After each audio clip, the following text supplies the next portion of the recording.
हाँ, सभी छात्रों को मेरा नमस्कार। मैं पवन तिवारी आपके सामने फिर से एक बार आपके लिए कुछ इम्पोर्टेंट फिगर ऑफ स्पीच लेकर आया हूँ, जो समझने में थोड़ा-सा डिफ़िकल्ट होते हैं और इम्पोर्टेंट बहुत होते हैं।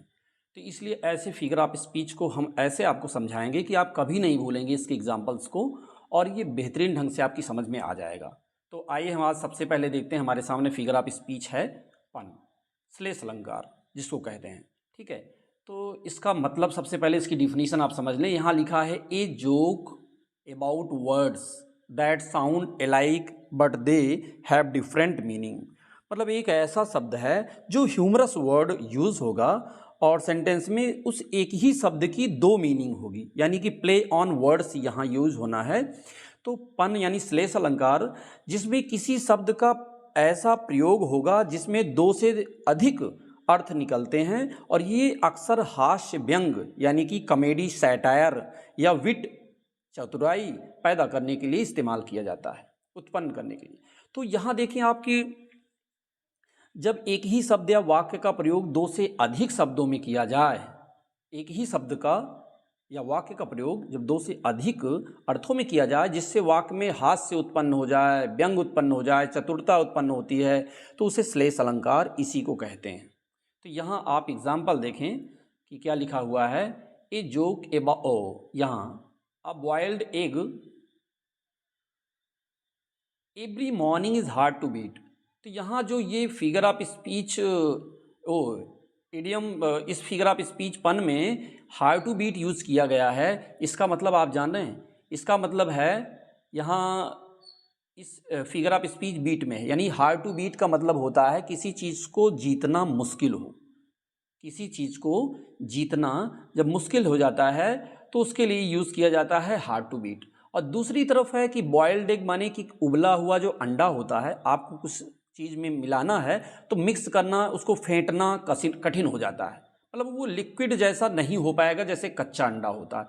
तो वही कह रहे हैं, ये बॉयल्ड एग एक तो इस सेंटेंस के लिए यूज़ हो रहा है, every morning is hard to beat, और फिर दूसरी तरफ है ये हार्ड टू बीट की मीनिंग पहले से ही फिक्स है।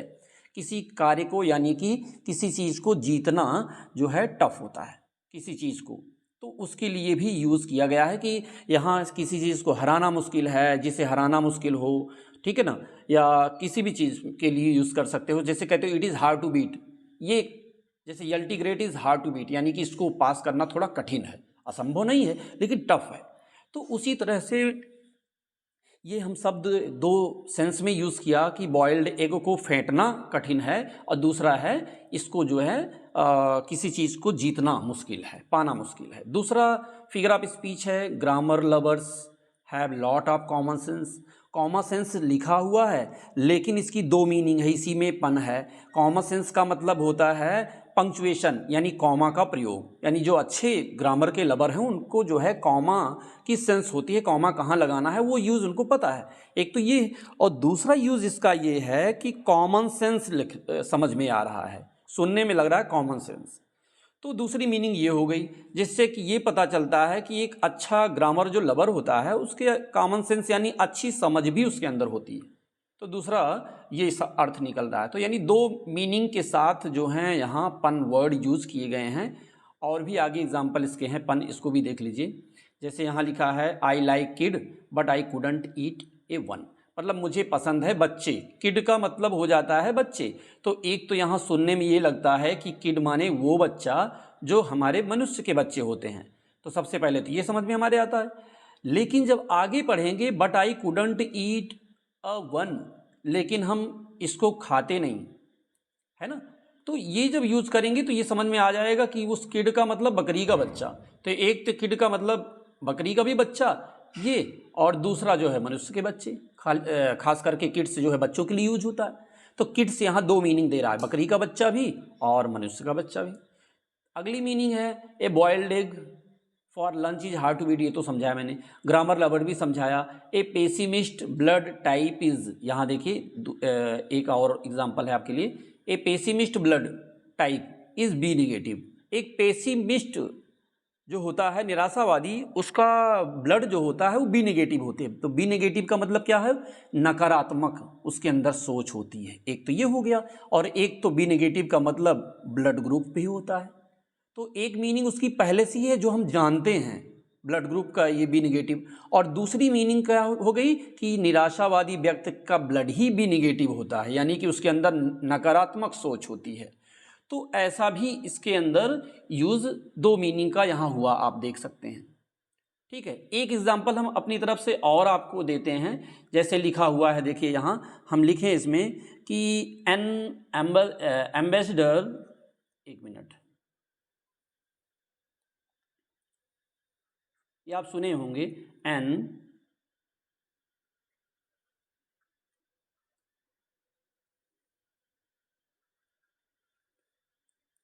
ये इसका मतलब होता है राजदूत। एम्बेसडर, एन एम्बेसडर, जो एक एम्बेसडर जो होता है, is an honest man, is an honest man, हमने ये लिखा। ठीक है, हु लाइज जो रहता है, हु लाइज, एक तो इसका मतलब लाइज भी हुआ, एक झूठ बोलना हुआ। एब्रॉड जो रहता है विदेश में। For the good of his country लिख सकते हो, for the good of his country. ठीक है भाई, तो यहाँ जो शब्द यूज किया गया है, एक शब्द इसमें लाइज, देखें ये लिखा हुआ है, ये लाइज वर्ड, इसी में पन है। मतलब एक एम्बेसडर जो है इज एन ऑनेस्ट मैन, एक ईमानदार व्यक्ति है जो रहता है विदेश में। एक तो हो गया इसकी मीनिंग रहना, और एक हो गया झूठ बोलना। Who lies abroad for the good of his country, जो विदेश में झूठ बोलता है अपने देश की भलाई के लिए, और एक है विदेश में रहता है अपने देश की भलाई के लिए, for the good of his country. तो लाइज माने रहना अगर यूज कराओगे तो सेंस क्लियर है, लेकिन झूठ बोलता है तो यही हो गया ह्यूमरस, यही हो गया सैटायर, कि विदेश में झूठ बोलता है अपने देश की भलाई के लिए। ठीक है, तो ये उम्मीद है कि फिगर ऑफ स्पीच पन आपको बेहतर ढंग से समझ में आ गया होगा छात्रों, और हम आपके लिए वही वीडियो लाएंगे जो बेहतर होगा, जो आपको समझना टफ होगा। अब यहाँ देखिए हमारा अगला फिगर ऑफ स्पीच आता है जो एसोनेंस है। एसोनेंस, एसोनेंस का मतलब क्या है? A sound device that repeats vowel sounds within close word to create rhythm और एम्फसिस।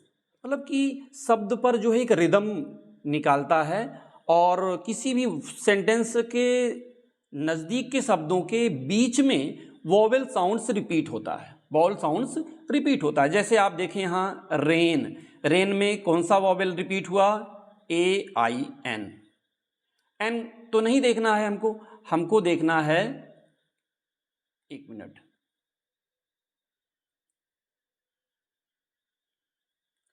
हाँ यहाँ देखें, इसमें जो ए आई यूज़ हुआ है रेन में, फिर स्पेन में भी ए आई यूज़ हुआ है, फॉल्स मेनली में फिर ए आई यूज़ हुआ है, यानी वॉवेल टकरा रहे हैं। पेन में भी देखिए ए आई यूज़ हो रहा है, यानी वर्ड के बीच में जो होगा वो वॉवेल साउंड्स रिपीट होगा। जैसे ट्रीज़ में ई है, ग्रीन में ई है, ठीक है ना, और इसमें दोनों में रिपीट हुआ है, तो ये भी जो है आपका। फिर रोज़ में ओ रिपीट हुआ है, टू में डबल ओ रिपीट हुआ है। मतलब साउंड, वर्ड की बात, लेटर की बात नहीं है, साउंड रिपीट होना चाहिए। जैसे एन एन एन, यानी रेन, स्पेन, मेन, प्लेनली, इन शब्द में देखो आया है ना। उसी तरह से ट्रीज, ग्रीन, यानी इसमें ई साउंड रिपीट हुआ, हिंदी का ई, और इसमें ए, छोटा ए, बड़ा नहीं, इसमें जो है छोटा ए रिपीट हुआ है। ठीक है, और दूसरी तरफ है टू और रोज में ओ ओ, तो यहाँ भी कुछ वॉवेल साउंड्स रिपीट हुए हैं। तो ये है एसोनेंस, और एग्जांपल इसके हम दिखाते हैं आपको एसोनेंस का। देखिए यहाँ जैसे है ये क्लैप है, ठीक है, क्लैप, हैंड्स, एंड्स, स्टैम्प्स, यहाँ हर जगह ए रिपीट हुआ है, ए, हैंड्स ना, तो इसमें ए की मात्रा रिपीट हुई है जो कि वॉवेल है, यहाँ भी रिपीट हुई है, यहाँ भी रिपीट हुई है, यानी बीच में कॉन्सोनेंट यानी कि वॉवेल साउंड, ओ एसोनेंस यानी वॉवेल साउंड का रिपीटिशन होगा। सब में आप देख सकते हो। माइक माने कि कहने का मतलब ए ई आई ओ यू, ये पांचों वर्ड लगातार कोई एक लेटर रिपीट होगा वोवेल का। ठीक है, तो यहाँ देखिए आप लोग, जैसे क्लैप में हैंड में ए की मात्रा रिपीट हुई है, और दूसरा रेन स्पेन एन की मात्रा रिपीट हुई, यानी कि यानी ए आई तो है लेकिन ए की मात्रा यानी रिपीट हुई है। फिर माइक में देखिए आई की मात्रा रिपीट हुई है, ये है आई। ठीक है, आई यानी bike mike bright white stripe, बीच में कोई सेम वॉवेल साउंड रिपीट होगा। ठीक है, यहाँ ईट्स में देखें ईट्स स्वीट्स और ट्रीट्स। ठीक है ना, यहाँ भी जो है आपका देखिए वॉवेल साउंड्स यहाँ भी रिपीट हो रहा है। तो इस तरह से ये आपका कॉन्सोनेंट कहलाता है। ठीक इसी तरह एक एसोनेंस होता है, कॉन्सोनेंस होता है। जैसे ये यहाँ है, इसमें देखें आप लोग, ये है कॉन्सोनेंस।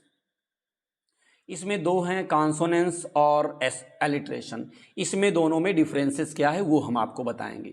ठीक है, तो एलिट्रेशन में भी कॉन्सोनेंट रिपीट होता है, कॉन्सोनेंट लेटर और यानी साउंड, और कॉन्सोनेंस में भी कॉन्सोनेंट लेटर रिपीट होता है, लेकिन दोनों में डिफरेंसेस क्या है हम बताते हैं आपको। जो एलिट्रेशन होता है, अनुप्रास अलंकार, इसमें क्या होता है, repetition of the same or similar consonant, मतलब सेम कॉन्सोनेंट का रिपीट होगा लेकिन in the beginning of word that are close together, मतलब स्टार्टिंग में रिपीट होगा।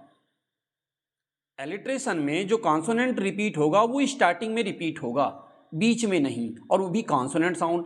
लेकिन जो कॉन्सोनेंस होता है, कॉन्सोनेंस वो the repetition of the consonant sound in the middle और इन द एंड, यानी या तो बीच में रिपीट होगा या तो लास्ट में रिपीट होगा। ये ध्यान दिए रहिएगा। तो ये इसको बोलते हैं कॉन्सोनेंट। ठीक है, आगे हम कॉन्सोनेंट का एग्जाम्पल आपको दिखाते हैं, अच्छी तरह से समझ में आ जाएगा। ये देखिए कॉन्सोनेंस फिगर ऑफ स्पीच है। जैसे यहाँ देखिए इसमें है पीटर पैटर, तो इसमें क्या रिपीट हुआ है, टा, पीटर पैटर, यानी कि इसमें टा वर्ड, टा और रा दोनों रिपीट हुए हैं और दोनों कॉन्सोनेंट हैं, ना कि कोई वॉवेल हैं। तो ये बीच में रहेगा या तो लास्ट में रहेगा, लेकिन एलिट्रेशन में स्टार्टिंग में कॉन्सोनेंट रिपीट होगा। अब इसमें सब में देखिए, जैसे लंपी बम्पी बम्पी रोड, तो इसमें क्या रिपीट हुआ है, म फ, देखिए लम्प म फ म फ, ये बीच में रिपीट हुआ है, देख लीजिए इसमें। तो यही है आपका कॉन्सोनेंट। फिर देखिए माइक लाइक बाइक, तो इसमें क्या रिपीट हो रहा है, का साउंड रिपीट हो रहा है, का। तो सब में वही रिपीट होगा, वो भी बीच में रहेगा या तो लास्ट में रहेगा। फिर है देखिए स्ट्रिंग वाज स्ट्रॉन्ग, इसमें आप खुद ही जान लिए होंगे क्या रिपीट हो रहा है, ग रिपीट हो रहा है दोनों में। फिर है ब्लैंक थिंक, इसमें भी का रिपीट हो रहा है, थिंक ब्लैंक, बीच में या तो लास्ट में। फिर है C87 सैंडविच, इसमें देखिए क्या रिपीट हो रहा है, on A Sunny Sunday last year, तो इसमें सा रिपीट हो रहा है। ये देखिए इसमें सनी संडे, ये तो मान लीजिए स्टार्टिंग में आ गया है, लेकिन जो है इसका ज़्यादातर बीच में या लास्ट में रिपीटेशन होता है, ये ध्यान दिए रहिएगा। जैसे टॉस में है, नीचे वाला एग्जांपल देखें, टॉस ग्लास बॉस, तो इसमें सा रिपीट हो रहा है, शा। यही है आपका कॉन्सोनेंट। फिर लास्ट हमारा है, फिर से आ गया एलिट्रेशन, इसको आप लोग देख लें। एलिट्रेशन फिगर ऑफ स्पीच क्या है, this is the repetition of consonant sounds at the beginning of A series of words and और फ्रेजेस। बिगिनिंग में याद रखिएगा, बिगिनिंग में एलिट्रेशन रिपीट होता है। जैसे देखिए यू क्लिकिंग क्लैंकिंग क्लैटरिंग कलेक्टिंग, ठीक है, तो ये हो गया आपका एलिट्रेशन, यानी कि स्टार्टिंग में जो है कॉन्सोनेंट साउंड जो है रिपीट हो रहा है, यू क्लिकिंग क्लैंकिंग क्लैटरिंग और कलेक्शन, सब में क्या रिपीट हो रहा है साउंड, का। देख लीजिए का, यही रिपीट हो रहा है, इसीलिए बिगिनिंग में है तो एलिट्रेशन और बीच में और लास्ट में कॉन्सोनेंट रिपीट हो तो कॉन्सोनेंस। ठीक है, यहाँ भी है देखो विलोइंग विलोइंग, वेल, वॉविन, तो ये आपका एलिट्रेशन है। ठीक है, उम्मीद करते हैं छात्रों आपको बहुत अच्छे से समझ में आया होगा और हम आपके लिए वीडियो बनाते रहेंगे। आप लोगों से बस यही कहेंगे कि आप चैनल को ज़्यादा से ज़्यादा सब्सक्राइब करें। हम वो मैटर आपके सामने लाएंगे जो समझना आपको 10 बार पढ़ना पड़ता है समझने के लिए। हम एक ही बार में आपको कोशिश पूरी रहेगी समझाने के लिए। तो आप चैनल को सब्सक्राइब करें जिससे ज़्यादा से ज़्यादा लोगों को मेरी वीडियो जल्दी से पहुँच सके और हम आप लोगों के बेहतर तैयारी को और ज़्यादा बेहतर बना सकें। ठीक है, धन्यवाद सबको।